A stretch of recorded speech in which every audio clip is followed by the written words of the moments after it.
Bienvenidos al Coloquio Internacional M68, Ciudadanías en Movimiento. Estamos aquí con Gina Zabludovsky, que nos va a hablar acerca del 68 y el proceso decivilizatorio. Voy a comenzar por hacer una semblanza acerca de Gina Zabludovsky. Ella cuenta con una licenciatura, maestría y doctorado en Sociología por la Universidad Nacional Autónoma de México. Ha sido profesora investigadora de tiempo completo de la carrera de Sociología en la Facultad de Ciencias Políticas y Sociales, donde ha impartido las materias de Literatura y Sociedad 1, Sociología Contemporánea. También imparte en la carrera de Ciencia Política y Administración Pública, Teorías Sociológicas. Pertenece al nivel 3 del Sistema Nacional de Investigadores del Consejo Nacional de Ciencia y Tecnología.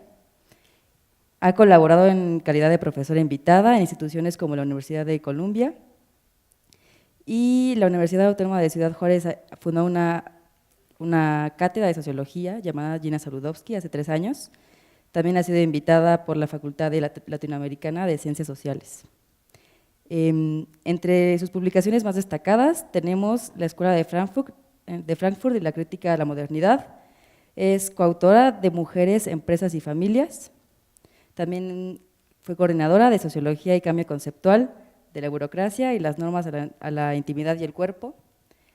Es autora de Norbert Elias y los problemas actuales de la sociología, también autora de Modernidad y Globalización, y su libro más reciente es Las voces y los ecos, 4 etapas del pensamiento social en México.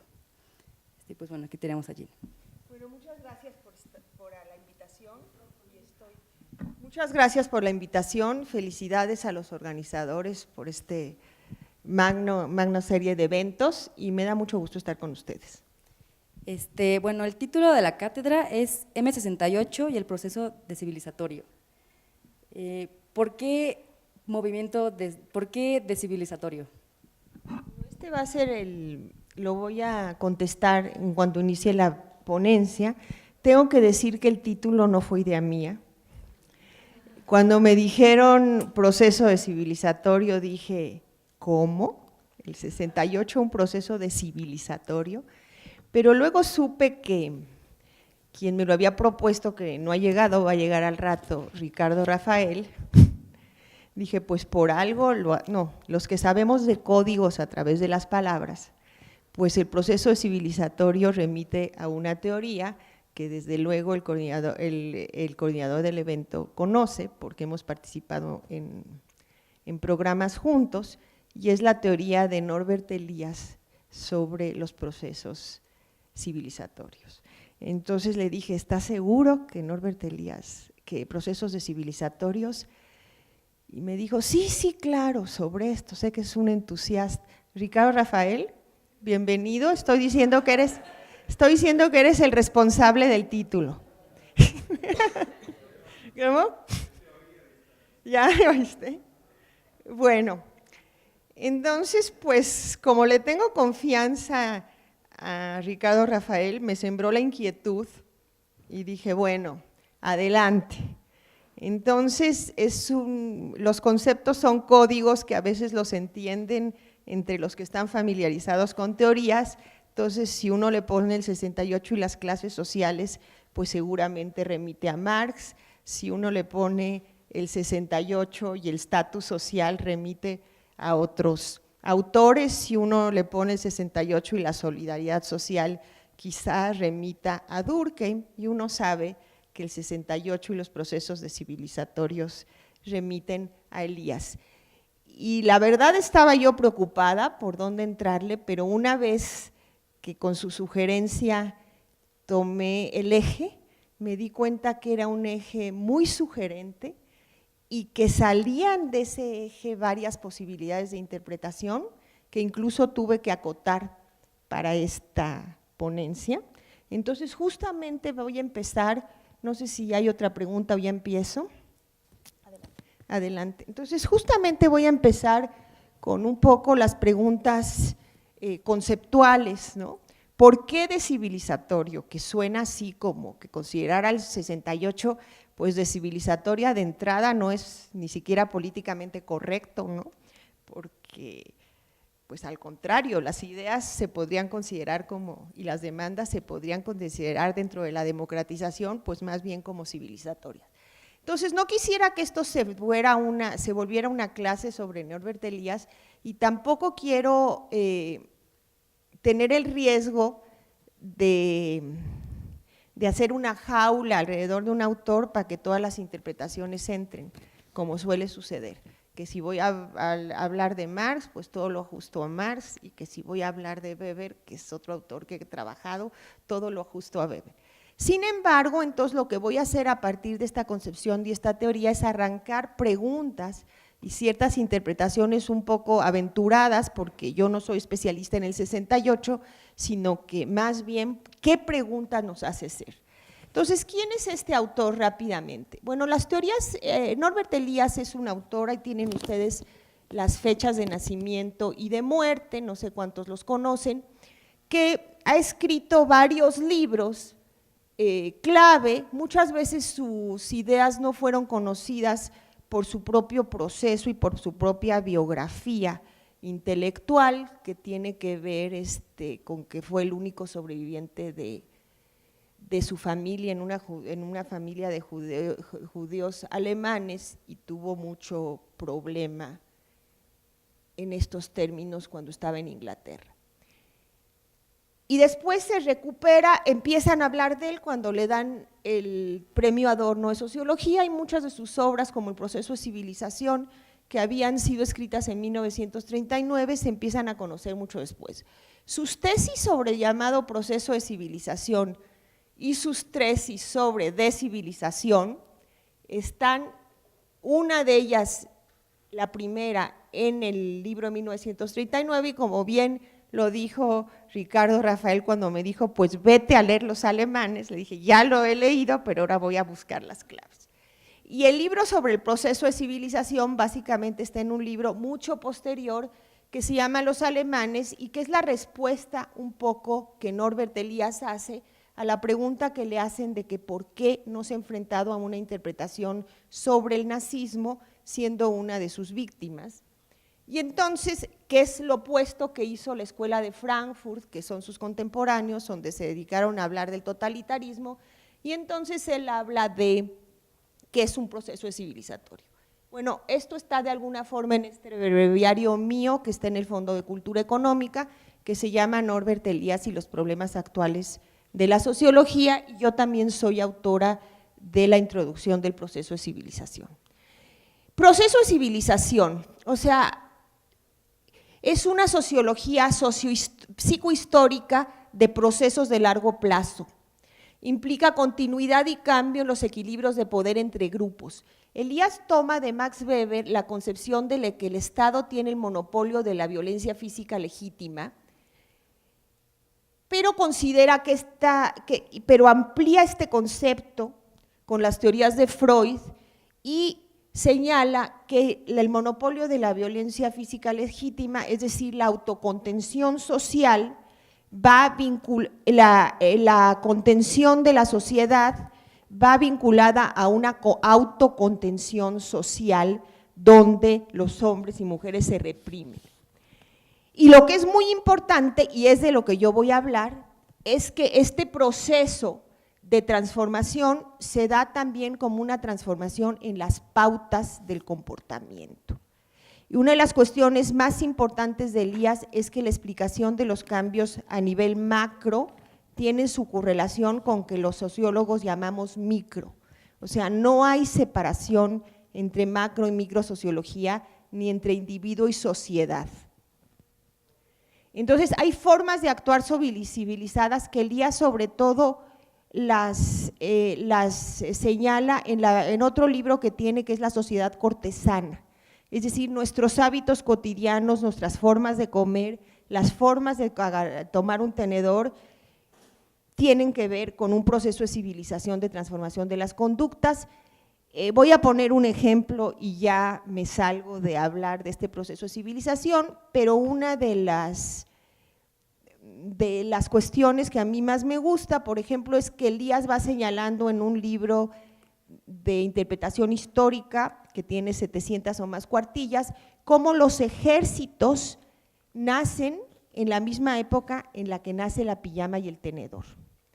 Es decir, el control de la violencia a nivel social se da junto con la autocontención, que tiene que ver con un sentimiento de vergüenza sobre el cuerpo, en el cual uno no solo se tapa el cuerpo con la pijama para protegerse del frío, sino que ya hay una vergüenza del propio cuerpo, aunque uno esté solo. Y el tenedor tiene una anécdota que dice que viene una princesa que va a Italia y viene con un tenedor y le dicen en la corte: ¿de dónde trajiste eso? Es un instrumento para matar en la mesa o para herir, o de qué se trata. Entonces, estos tres ejemplos dan idea de la autocontención, el asco que produce comer con los dedos, son formas de autocontrol social que se van dando como parte del proceso de civilización. El proceso de descivilizatorio, pues es, yo creo que para no estar chueca lo leo aquí, ¿verdad? Ustedes me guían porque se está grabando. Pues es el proceso contrario, es que se dan de forma paralela, es el proceso contrario que se da en la sociedad. Si en la sociedad cortesana se da todo este control sobre las formas de comportamiento, que uno tiene que saber cómo saludar, cuáles de los 5 tenedores comer, cómo saludar al rey, y que luego se expande a toda la sociedad. El proceso civilizatorio es lo opuesto a esta regulación de los hábitos de la sociedad cortesana, donde hay un concepto que es muy interesante, que Elías llama informalización, que no tiene que ver con el concepto de informalización que nosotros utilizamos para hablar de la economía informal, sino que precisamente tiene que ver con la información de las costumbres y de los hábitos cotidianos. Uno ya no sabe qué es lo bueno para comer, qué es lo bueno para, cuál es el comportamiento para saludar, cuál es el comportamiento correcto para las relaciones sexuales, etcétera, etcétera. Entonces son procesos de informalización donde las normas sociales se vuelven más laxas y hay relajamiento en los procesos de autocontrol. Esta es la portada del libro La sociedad cortesana.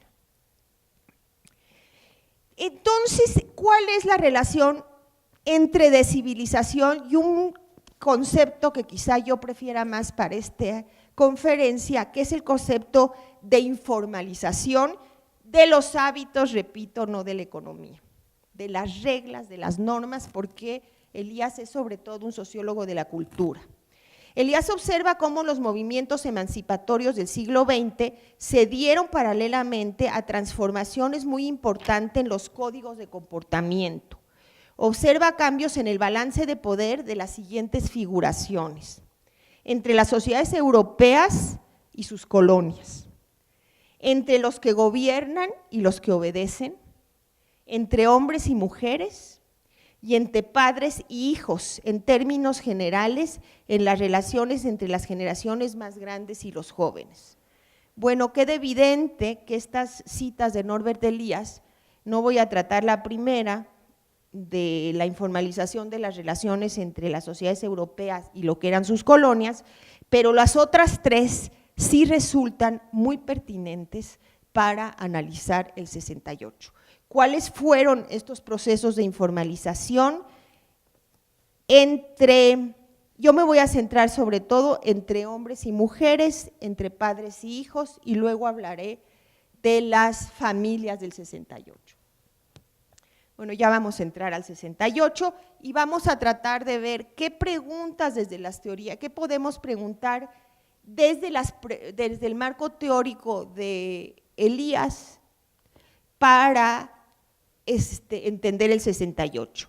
¿En qué medida la represión, no voy a abordar todas, estas solo son preguntas, en qué medida la represión gubernamental del 68, sobre todo el 2 de octubre, debilitó la legitimidad del monopolio de la violencia y cuáles han sido sus consecuencias hasta la actualidad? Esta es una pregunta clave que da lugar para investigación. O sea, en el momento, el 2 de octubre hizo que la violencia del Estado, que como dice Max Weber es policía y ejército, o sea, el proceso de centralización de la violencia implicaría que todos los otros que son violentos fueran ilegítimos, independientemente de que fueran terroristas, luchadores por otro orden social o narcotraficantes, todos debían de ser considerados ilegítimos. En el 68 empezó el cuestionamiento de la legitimidad de los órganos de violencia por parte del Estado debido a la represión. Otra pregunta, ¿cuál es la relación entre los acontecimientos políticos y los eventos deportivos entre la Olimpiada y el movimiento estudiantil? Aquí Elías y Dunning tienen un libro muy sugerente al respecto que se llama Deporte y ocio en el proceso de civilización. No me voy a meter ahorita, o sea, es muy compleja la relación entre las Olimpiadas y el deporte. Hay un artículo que me pareció muy bueno en el número que circula ahora de Nexos, que lo recomiendo, no recuerdo el autor, bueno, que cuestiona muchas cuestiones, pero una de las cosas que dijo es que, bueno, la Olimpiada, como sabemos, puso en el mundo, puso en México una serie de valores democráticos, ¿no? Y esto cómo se desarrolla con las Olimpiadas. Es muy interesante esto para Elías, porque en este libro, la relación entre deporte y política, Elías, así como lo hace con los ejércitos, el tenedor y la pijama, así encuentra una coincidencia histórica entre el surgimiento del fútbol y la vida parlamentaria. El surgimiento del fútbol en Inglaterra es al mismo tiempo que el surgimiento de la vida parlamentaria, y ambos tienen que ver con dos equipos de hombres rivales que saben cómo comportarse y están moderados. Y eso también es parte de un proceso civilizatorio, y entonces también sirve para hacernos ese tipo de preguntas. ¿Cuál es la relación entre los movimientos de emancipación social, las estructuras sociales y políticas y los cambios en las costumbres y las personalidades? Creo que es una cuestión fundamental que nos podría llevar a muchas investigaciones.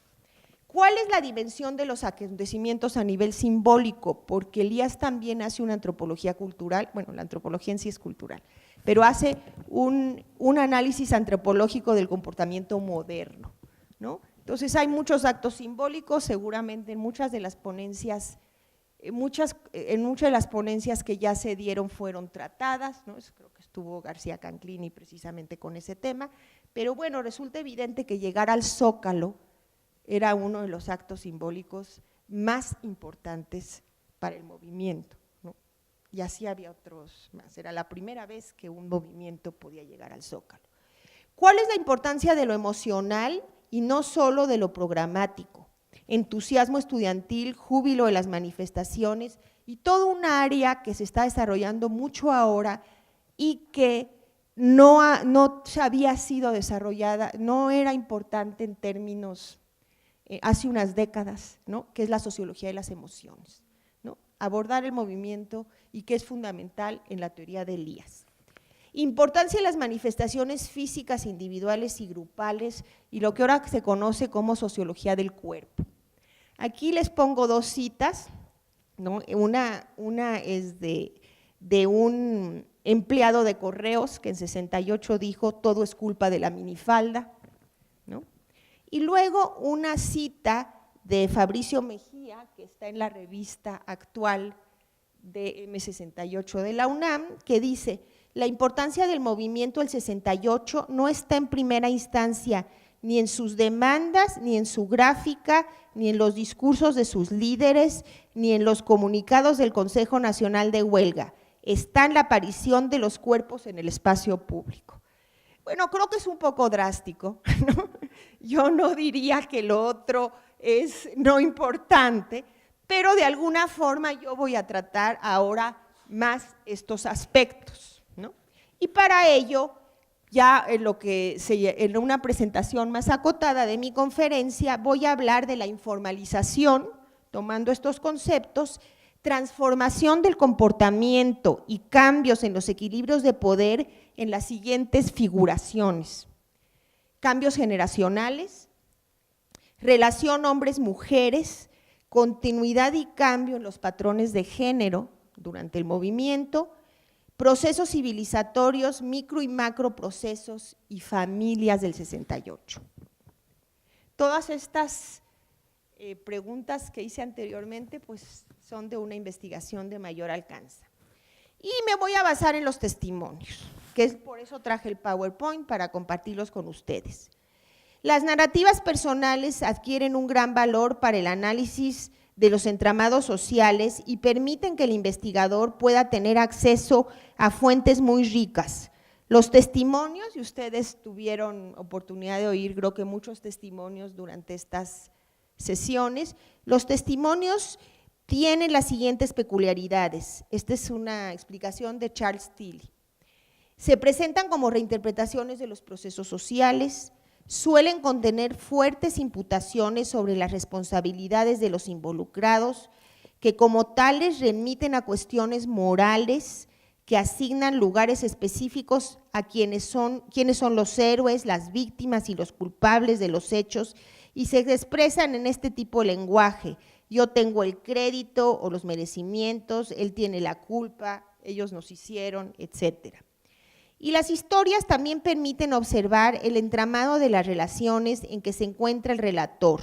Desde luego no es lo mismo historia contada por un futbolista que la periodista de televisión que da la noticia. Esto es evidente. Entonces, ¿cuáles son algunos de los testimonios? Muchos de estos están en el libro de Elena Poniatowska y algunos están con otras fuentes. Bueno, los cambios generacionales, que desde luego no son únicos del 68 en México, sino que son cambios a nivel mundial. Esta ponencia no puede analizar todas las diferencias y los cambios, y que también vienen desde antes, pero desde luego los cambios generacionales se expresan en este tipo de testimonios de un padre, una madre ante el retrato del Che Guevara. ¡Ay, qué cosa tan horrible! Ese hombre tan sucio. ¿Cómo tienes ese hombre tan sucio en lugar de los santos? Hija, cámbialo, cámbialo. Un miembro del Consejo General de Huelga: mi papá toda la vida se pasa diciéndome que él fue muy buen hijo. Un testimonio del padre de un estudiante que dice que su padre le dice: oye tú, greña brava, ¿qué no te di para ir a la peluquería?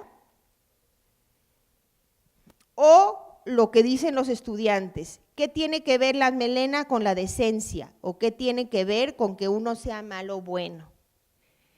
Ni siquiera en TRI, todos son documentos de estudiantes de la época, testimonios. Ni siquiera en TRI se hablan mis papás, en mi casa no se usa platicar. ¿Por qué habían de hablar con nosotros? Comunicarse con mis jefes, ¿qué mamadas son esas? Mis viejos son unos asnos solemnes y mis maestros también. Esto está entre los testimonios de los estudiantes.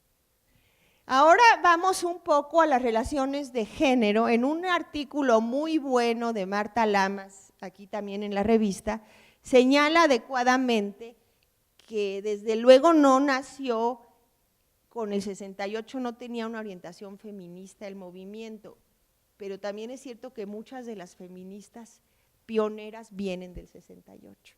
O sea que fue una experiencia que las marcó.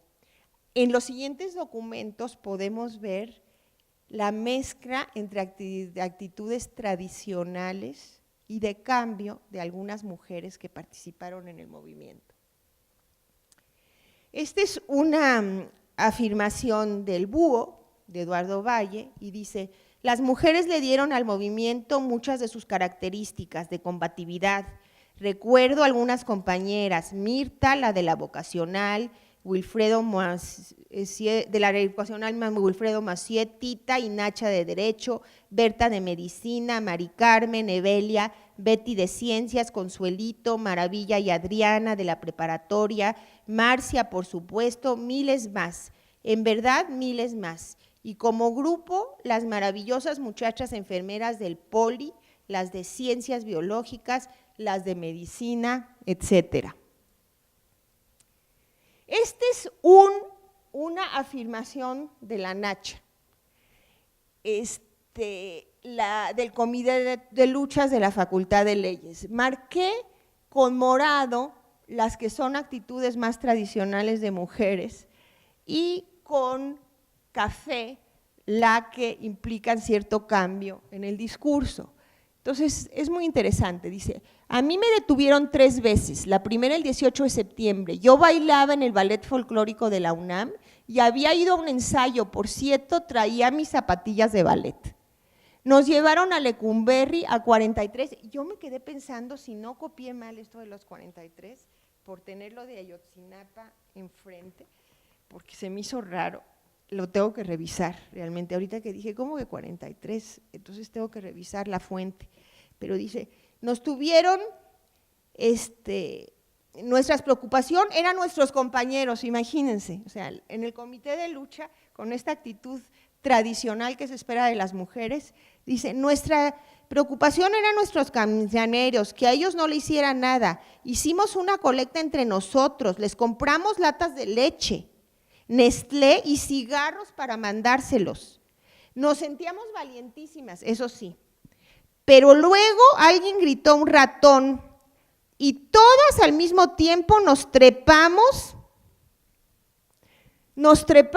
a las mesas de cemento. O sea, en este documento están actitudes tradicionales de lo que se implica ser mujer y actitudes de cambio, pero en plena lucha lo que les preocupaba era que tuvieran leche y cigarros los compañeros, ¿no? Y luego viene esto, también de ella, dice, me di cuenta que había estado llorando porque tenía toda la cara manchada por el rímel, todo se me había corrido, bueno, estaba yo mal, ahí me hicieron que tomara un café, cálmate, por favor, me lo trajeron a la puerta porque yo estaba temblando y a la puerta salieron varios muchachos más. Lo único que pude decirles es están matando a estudiantes. Estos testimonios del búho son muy interesantes porque da cuenta cómo en una ocasión le avisaron por teléfono que habían tomado los porros la prepa y fueron a ver lo que sucedía. En el camión de economía se sentaron 4 muchachas de la escuela. El búho les ordenó, bájense inmediatamente, aquí solo vamos hombres. Indignadas me contestaron que el Che admitía mujeres y en la guerrilla y que me fuera inmediatamente al diablo. Yo les insistí y ellas aparentemente accedieron a bajarse del camión de economía, sentadas en la parte de atrás donde no se veían muy fácilmente. Elías también tiene un libro sobre el cambio de poder en las relaciones entre hombres y mujeres, a propósito de esto, un texto. Esto es buenísimo porque Eduardo Valle dice que se arrepiente de que en el último discurso de la manifestación silenciosa incluyó la siguiente frase, no lloremos como mujeres lo que no supimos defender como hombres. Al día siguiente de la manifestación estaban las muchachas de las brigadas esperándolo. Se pasó horas explicándoles que era un sentido metafórico el que había usado. Después se disculpó. Y desde luego el lenguaje discriminatorio de los represores que se aplica especialmente a las mujeres. Estos agentes de guante blanco que estaban en Tlatelolco, ante mujeres que querían subir a los edificios para saber si ahí estaban sus hijos, les decían que suban esas putas, esas quién sabe cuánto. Ahora vamos a hablar un poco para hablar de las periodistas y escritoras que hicieron historia en el 68. Desde luego ante el cerco informativo de la época, donde todas las noticias eran bastante homogéneas, como dice Rosario Castellanos en su poema, dieron como noticia principal el estado del tiempo, la mayoría de los noticieros. Estas mujeres pues realmente a partir de sus testimonios se conoció mucho de lo que pasaba en 68. Elena Poniatowska con La noche de Tlatelolco, Oriana Fallaci, que escribe de Vietnam a México, pero que saca este documental al que Salo ya hizo referencia y además pone a la masacre en los ojos del mundo, y Claude Klechman, la corresponsal de Le Monde.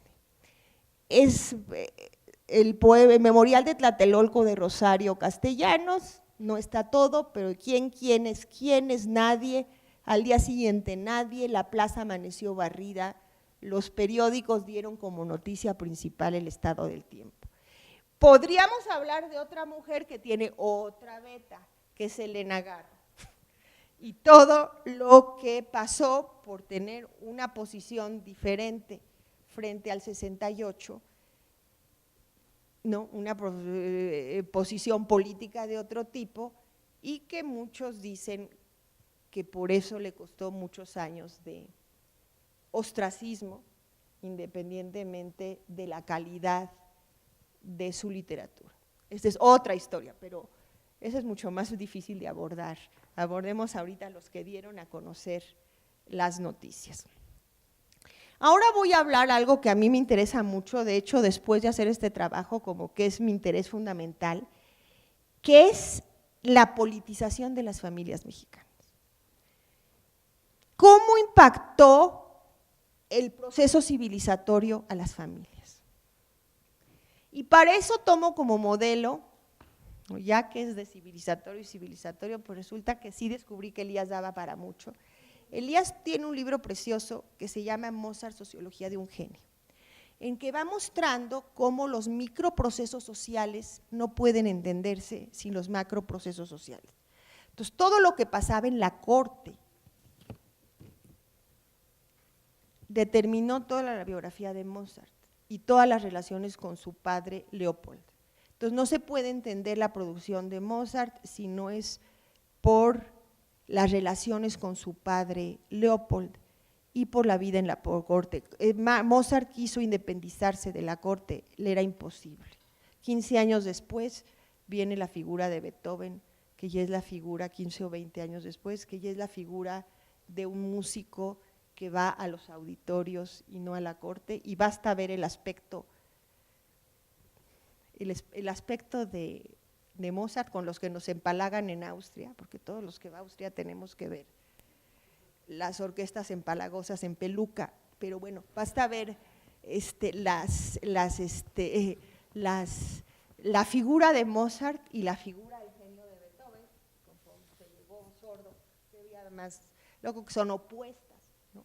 Las opuestas, para ver cómo en un proceso de poco tiempo Beethoven pudo hacer lo que Mozart hubiera querido, no tocar para la corte. Pero entonces, todo esto lo explica Elías por los entramados familiares relacionados con la cuestión social. Entonces, ese modelo me parece que es muy útil para ver qué pasaba en las familias del 68, que no sé qué tanto se han estudiado. O sea, yo no encontré mucha información y como que se me hizo un tema de análisis. Y también, aquí está un testimonio de Carolina Pérez, de la Facultad de Filosofía y Letras de la UNAM de 68, que dice: a nivel personal, el problema político repercutió directamente en cada uno de nosotros. Hubo hijas que se pelearon con sus padres, se desbarataron matrimonios, pero también surgieron otros. Se puso en tela de juicio toda la vida anterior y cada quien adoptó una nueva perspectiva, una nueva manera de enfrentarse a la vida. Y esto… O sea, uno es increíble que cuando está haciendo una ponencia de repente se aparecen los textos ya sin que uno los busque, ¿no? Uno los busca mucho al principio y luego se aparecen. Entonces la revista recién cocinada de ustedes, de M68, tiene la siguiente declaración de Marta Lamas. Una noche un amigo de mi marido llega a plantearnos si podemos esconder en nuestro departamento a unas líderes del Consejo Nacional de Huelga. Mi marido se niega, pues considera que eso lo pone en riesgo como profesor universitario. Su reacción hace que en ese instante se me derrumbe el matrimonio. Entonces, para ver cómo impactó a las familias. Bueno, eso está mezclado, yo no sé cuánto quisiera yo hablar y pueda yo hablar de mi familia, pero lo pueden ver en la revista. El movimiento de 68 repercutió en los niños. El gobierno de este país tendrá que tener mucho cuidado con aquellos que en 68 tenían 10, 12 y 15 años, ellos recordarán siempre. Y si ustedes ven los testimonios de 68 del 2 de octubre, pueden ver los testimonios de los niños que acudían con sus padres, de los adolescentes que estaban por casualidad, de los que estaban en Tlatelolco, en los edificios, en el edificio Chihuahua. Y bueno, esto desde luego yo lo viví personalmente. Entonces, en términos ya autobiográficos, el 68 realmente a mí me marcó. Yo era una estudiante de secundaria que vivió de cerca como la que había sido la directora de su escuela primaria, y la escuela se quedaba acéfalo debido a que la directora del plantel, nuestra querida maestra Perelló, fue obligada a salir del país por órdenes gubernamentales. Su única acusación, ser mamá de Marcelino, quien entonces era líder del movimiento. Cuando yo tenía 13 años y tarareaba de memoria todas las canciones de los Beatles, las demandas del movimiento del 68 saturaron los muros de mi ciudad y se adentraron en las paredes de mi casa. Y esto no es una metáfora, es una afirmación real. Como sucedía tantas veces en mi casa, una vez más estábamos en obra con la presencia de albañiles y constructores. Ustedes me dicen del tiempo, ¿sí? Las obsesiones arquitectónicas de mi padre lo llevaban a renovar constantemente nuestro hábitat, y en esta ocasión el turno había tocado al cuarto de mis hermanos, quienes entonces tenían 9 y 12 años. La obra estaba por terminarse y cuando se produjo el movimiento de protesta, aún faltaba colocar la pintura de los muros. No sé en qué momento a uno de ellos se le ocurrió utilizar la pared desnuda para transcribir las consignas estudiantiles, pero después serían varios amigos y familiares que seguirían su camino y vendrían a reproducir los principales lemas al interior de mi hogar. Mis padres aceptaron con complicidad este juego de protesta y durante el tiempo que duró el movimiento, la pared se estuvo transformando por las diferentes consignas, como prohibido prohibir, imaginación al poder, diálogo público no represión, libertad a los presos políticos. Así duró varias veces. La pared no se pintó de un nuevo color hasta finalizado el movimiento. Esta es una foto que incluyeron en la revista de Ortiz Monasterio, una foto de Ortiz Monasterio de ocupación militar. Yo dije, le dieron al clavo, así me sentía de veras en esta imagen, entonces por eso lo reproduje. Para el único hermano de mi madre, quien entonces tenía 23 años y participaba en el movimiento, tenía 10 años menos que ella, de la Facultad de Ciencias, mi casa era su segundo hogar y complacido veía cómo sus preocupaciones y demandas eran reproducidas por la camada de amigos de mis sobrinos. Pero los familiares de mi padre no reaccionaron igual, muchos de ellos se quedaron atónitos ante el muro y se dieron serias discusiones familiares que yo viví durante todos esos meses. La política, el debate ideológico y la constante intranquilidad marcaron los compases de la vida familiar. Mi abuela materna vivía permanentemente angustiada, recibía llamadas telefónicas de advertencia y amenazas, cuide a su hijo, sabemos que participa en el movimiento, seguro es un espía comunista. Aunque tenía un nombre abreviado de uso común como Jacobo Cooper, la voz amenazante sabía el nombre completo, por lo cual Yankermeyer Cooperstorff Portnoy solo podía ser un agente soviético. También se dieron episodios de xenofobia, es decir, los dos familiares, uno mío y otro de mi esposo,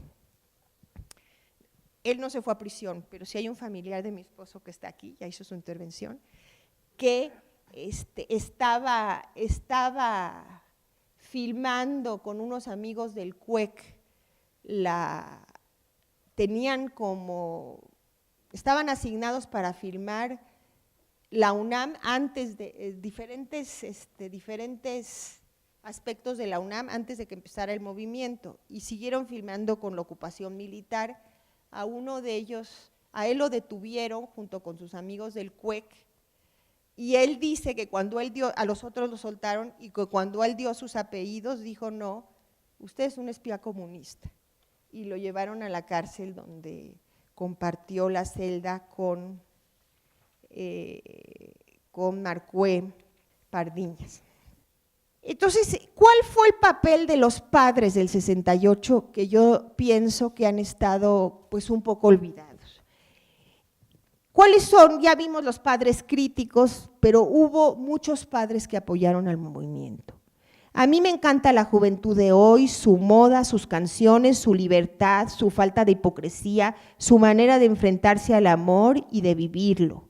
Es una madre de familia del 68. Lo más vergonzoso que ha logrado Tlatelolco es amedrentar a los jóvenes, otra madre de familia. Si el movimiento estudiantil logró desnudarla a la revolución y mostrar que era una vieja prostituta, inmunda y corrupta, ya con eso se justifica. Padre de familia. Y luego, desde luego, está lo más estremecedor, que es los testimonios de luto de las madres. Bueno, aquí hay muchos también, bueno, hubo desde luego participación, que ahorita no voy a tratar, pero sí hubo participación abierta de los padres de familia. Los padres de la preparatoria 6 sacaron un desplegado importante. En un reciente reportaje de Andrés Becerril, señala cómo los festivales organizados por Comité de Huelva participaban familias enteras con niños y padres de algunas escuelas como la preparatoria 6, publicaron desplegados. Hay otro testimonio que muestra estudiantes que fueron con sus padres a la marcha de 68 y que en un momento dado ya no estuvieron juntos, y a uno de los padres lo detuvieron, y cuando se dieron cuenta que era un padre lo detuvieron en la iglesia de Tlatelolco, lo dejaron salir a las cuantas horas y estuvo buscando a su hijo mucho tiempo después, lo encontró ya torturado. Entonces, desde luego que los testimonios de las madres pues son especialmente conmovedoras. Yo siento que vivo una vida de segunda mano. ¿Y ahora qué voy a hacer con todo este tiempo que será mi vida? Y algunas que sacaron la fuerza para pararse después en una manifestación de estudiantes en rectoría y decir: me han matado a mi hijo, pero ahora todos ustedes serán mis hijos.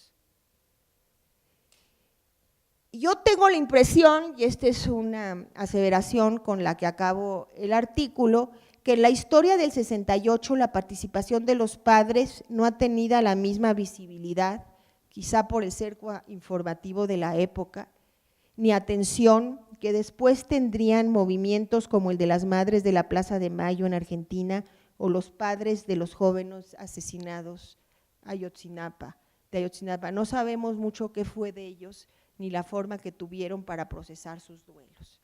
Y nada más para terminar con otra frase, yo creo que el 68, pues por lo menos en las clases urbanas, habría que estudiar hasta dónde, y en las clases urbanas de la Ciudad de México, creo que fue un movimiento envolvente, ¿no? O sea, que se dio en muchos aspectos, no solo en la esfera pública, sino en el ámbito familiar, en el ámbito de los valores, en el ámbito de las formas de comportamiento, en el ámbito de las relaciones de género, en el ámbito de las relaciones padres-hijos, en el ámbito de cómo comportarse frente a la autoridad, etcétera. Y por eso voy a concluir con ese testimonio que dice profesor de matemáticas de la preparatoria, que dice: yo no entré en el movimiento, ya estaba yo adentro, creo que desde que nací.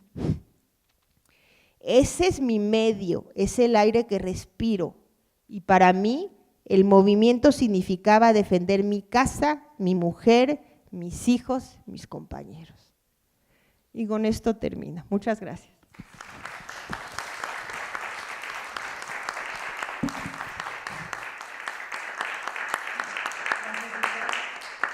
Creo que se presta mucho la reflexión y quisiera iniciar las preguntas, iniciando con una pregunta.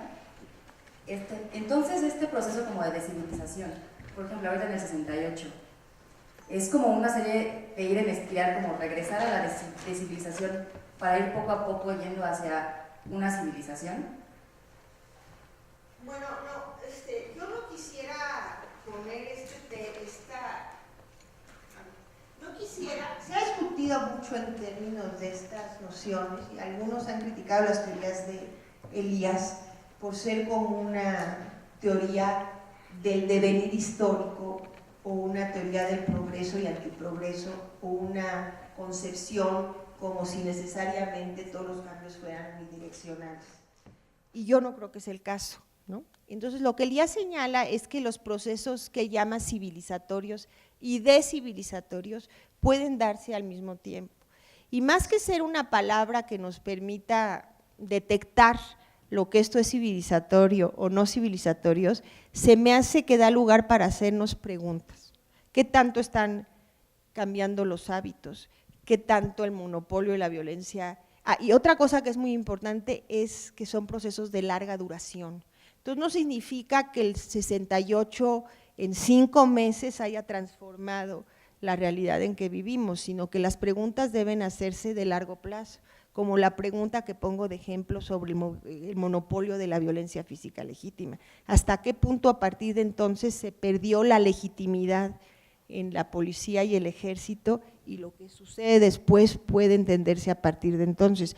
Pero son procesos de largo plazo y no quisiera yo darles una connotación positiva o negativa en términos morales o en términos de progreso social. Más bien, creo que pueden darnos simultáneos y creo que nos sirven para hacer preguntas, ¿no? No se trata de buscar si somos más civilizados o menos civilizados, o sea, no es una utopía a la que debemos llegar. O sea, Elías no pretende que nosotros lleguemos como los teóricos del progreso, los que oponían barbarie contra civilización, que nosotros tengamos un programa político para llegar a la civilización, sino que más bien es un marco conceptual que le permite analizar los fenómenos a nivel macro y micro y los fenómenos de larga duración. Entonces le quitaría la connotación positiva de si nos estamos descivilizando o no, ¿no? Pero sí hay patrones que nos hablan de la falta del control de la violencia, de la falta de legitimidad de la violencia legítima, de nuevas conductas violentas, de que las formas de autocontrol no están funcionando, o sea, porque las normas sociales están cambiando, ¿no? Y eso también lo han señalado otros sociólogos como Durkheim, que a veces habla del concepto de anomia, ¿no? Una sociedad en que las normas están cambiando y uno no sabe a qué apegarse. Okay, gracias. ¿Alguna otra pregunta?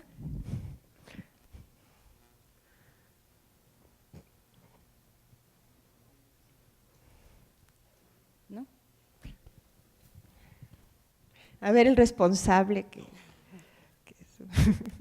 celebro enormemente que hayas tomado la provocación. Creo que hay en tu conocimiento de Elías una mina justamente de mapas interpretativos, no nada más para el 68, sí, sino para la época que estamos viviendo.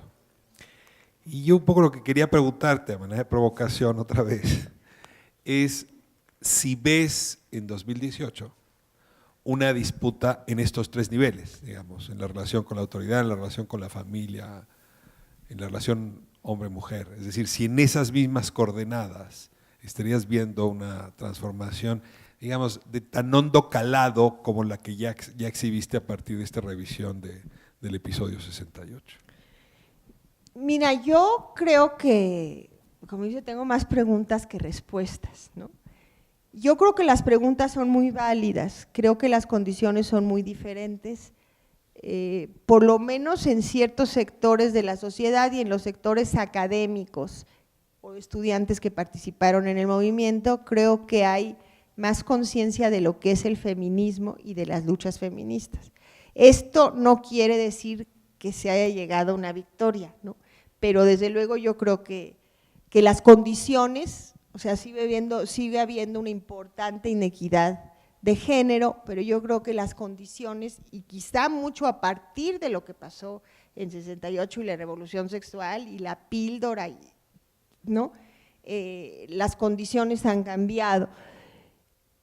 Pero hay una nueva agenda de género que es mucho más consciente y mucho más política y que está por lo menos en la mesa y que creo que hay más conciencia de lo políticamente correcto, por lo menos a lo mejor un líder estudiantil no se pararía a decir no seamos mujeres y defendamos con los hombres, pero a lo mejor sí, todo puede pasar. Yo creo que lo de las familias es muy interesante,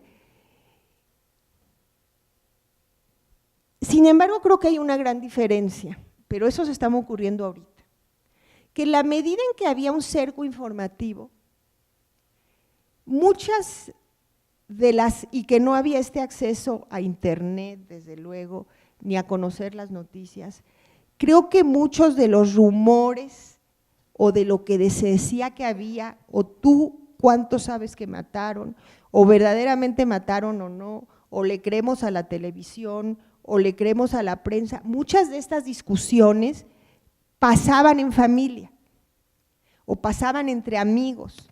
¿Sabes qué?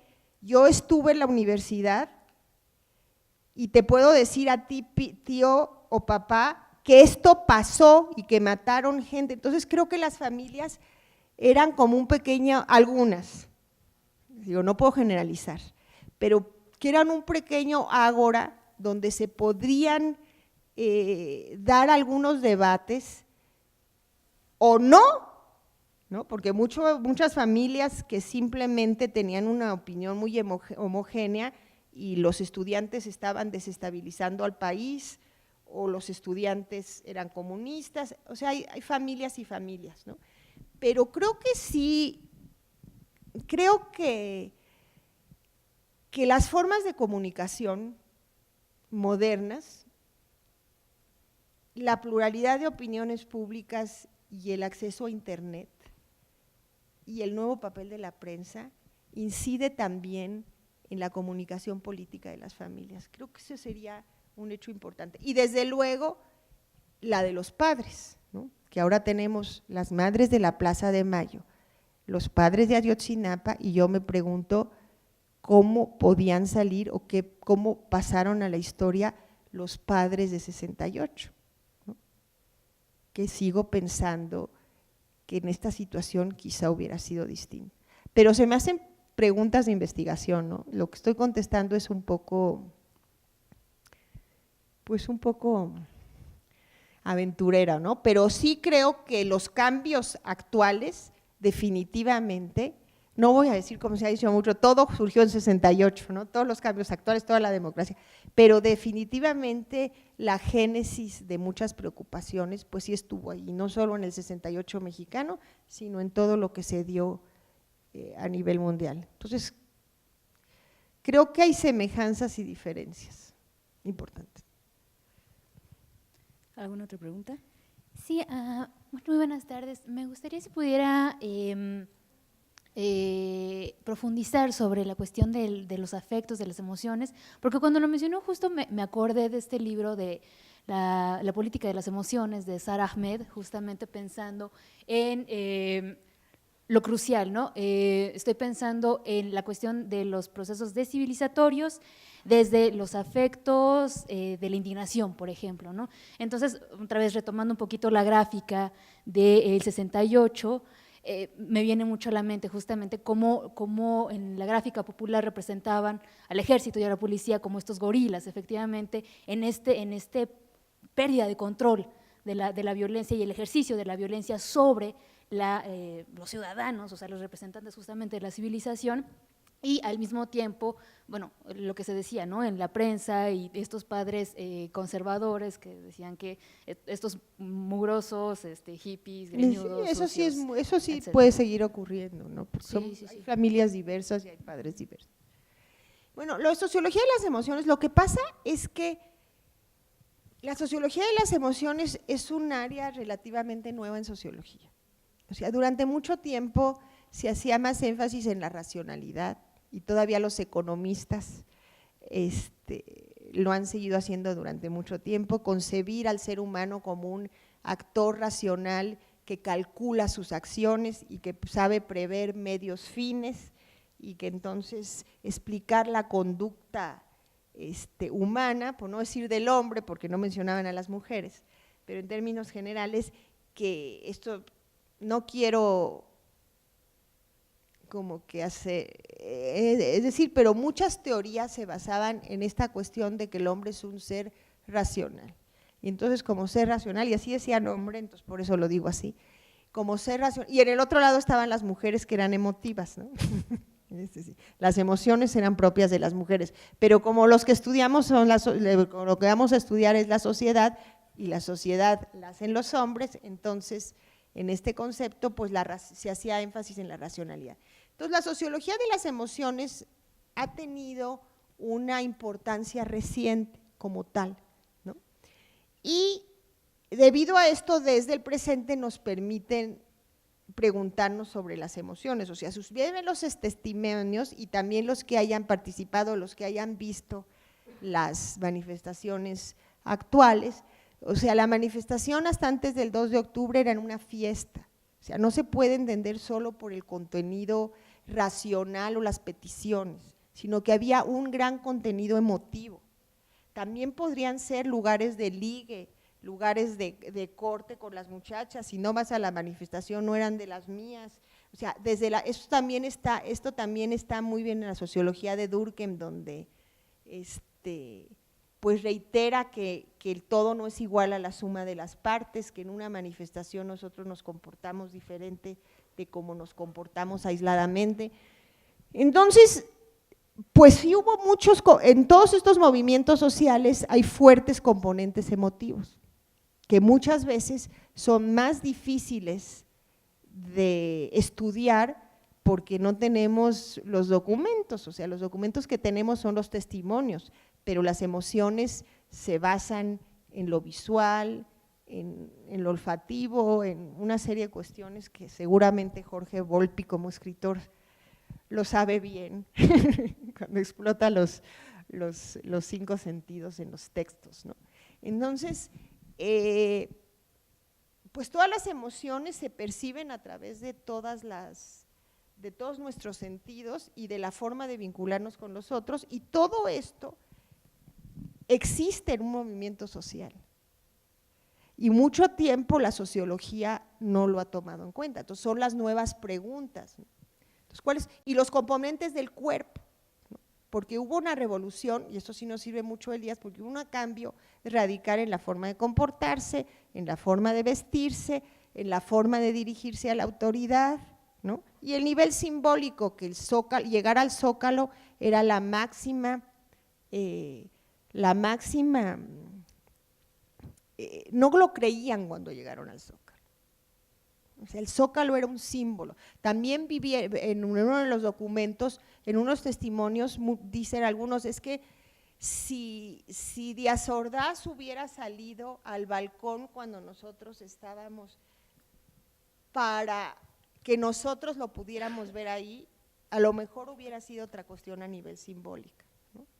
Entonces la pregunta es que estas nuevas áreas de la sociología, sin embargo, tenemos autores anteriores como Norbert Elias, para cual los procesos sociales hace una crítica a los autores, entre ellos a Max Weber, a pesar de que toma de él la teoría del monopolio de la violencia legítima, piensa que su teoría de la racionalidad no es válida para explicar la historia y que la historia no se explica por principios racionales, sino por los cambios en las transformaciones de la conducta, y estos tienen componentes normativos y emotivos, ¿no? Bueno, una pregunta más. Doctora, buenas tardes. Yo fui su alumna en Ciencias Políticas. Una pregunta, ¿cómo explica usted ahora desde este marco de análisis la coexistencia de semejante brutalidad y la corrección política? Estaba pensando en el destino de un personaje como Marcelino Perelló, al que usted aludió. Bueno, yo me refería a su mamá. Claro, bueno, pero… Su mamá era mi maestra que la hicieron irse del país. Yo claro. no me refería a Marcelino, bueno, tuve que referirme a Marcelino porque esa fue la causa. Claro. Pero yo me acuerdo de mi maestra querida Perelló. Pero me parece tan simbólico el destino de Marcelino, que fue un líder estudiantil y después, últimamente, fue víctima primero de sí mismo y después de la corrección política.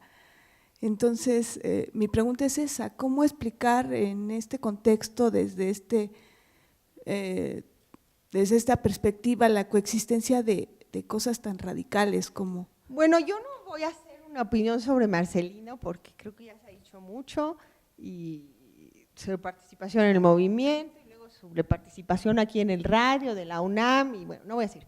Lo que voy a decir es que creo que hay muchas alternativas para estudiar el 68 y una de ellas es si lo vas a hacer a través de una biografía de un líder o de una biografía de los líderes, de algunos líderes, puedes escoger uno o dos y entonces ver su trayectoria y preguntarte pues qué pasó después, ¿no?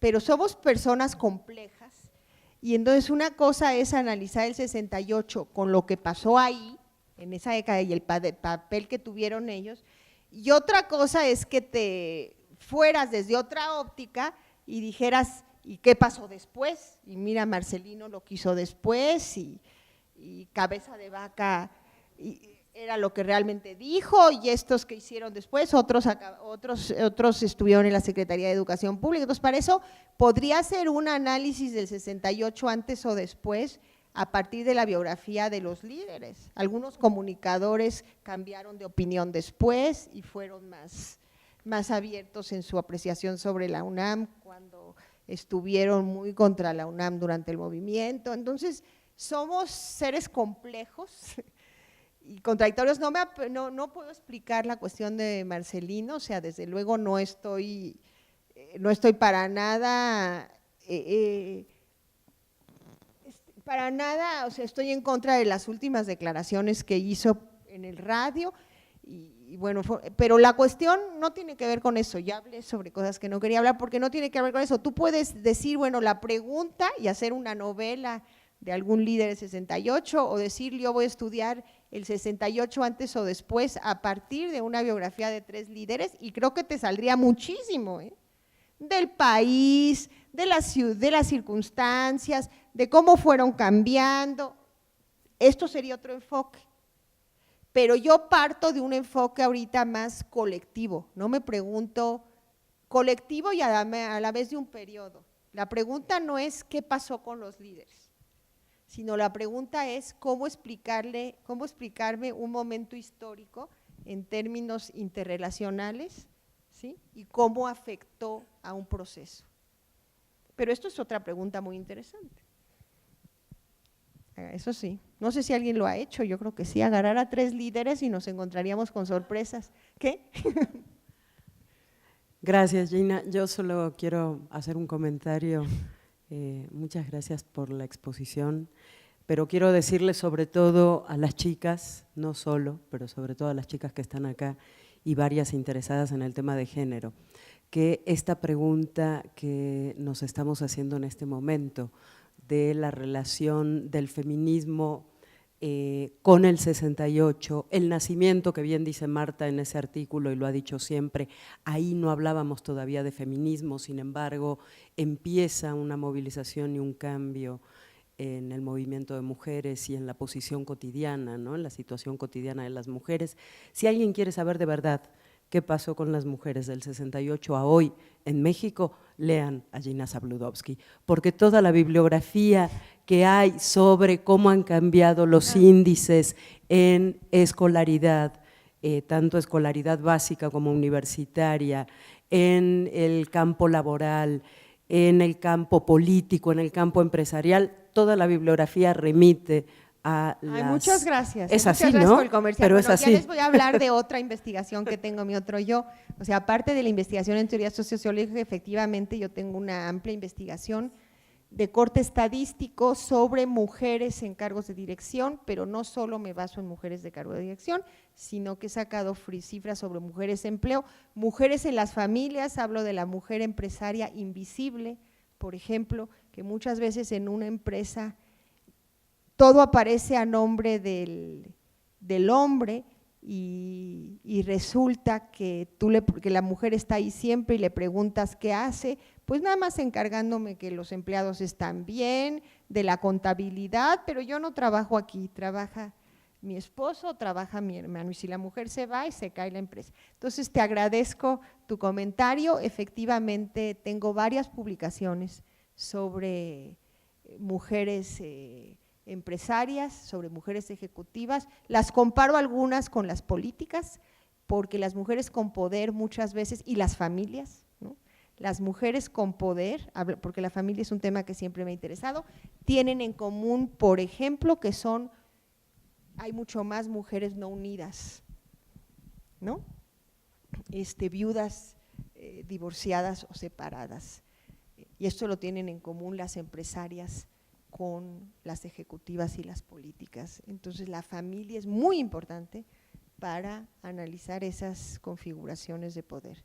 Y muchas gracias, Sandra, por el comentario. Ahí sí he tratado de hurgar en las cifras.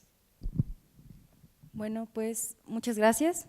Quisiera agradecer al doctor Volpi, al equipo técnico de la sala Carlos Chávez, al equipo de coordinación y difusión cultural, y bueno, eso es todo. Muchas gracias.